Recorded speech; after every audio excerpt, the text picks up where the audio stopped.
I think that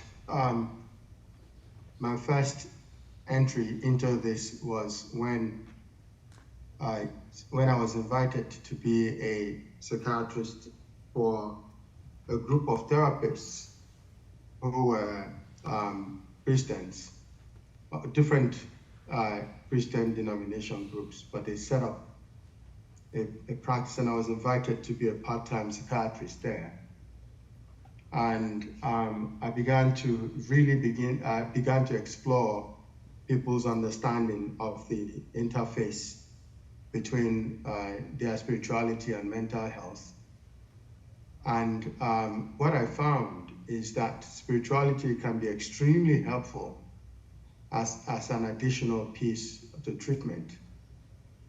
But what I also found is that spirituality can be extremely harmful to people if not managed carefully.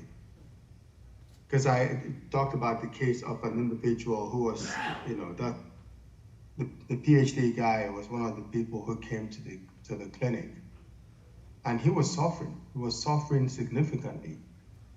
But the idea that he was going to take treatment when he had already been prayed for by whom he thought were powerful pastors was causing him a lot of distress. And then he really, he ended up being hospitalized, and it was very difficult.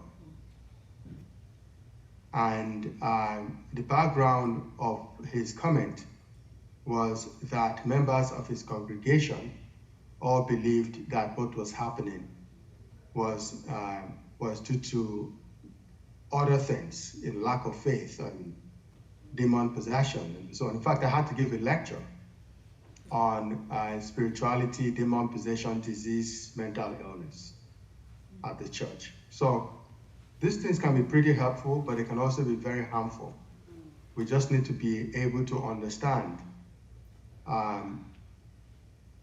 think our goal as healers, as treaters, is to help people find ways to use them positively in a way that can help you improve, as opposed to the idea of shaming people or the idea of making somebody feel less than.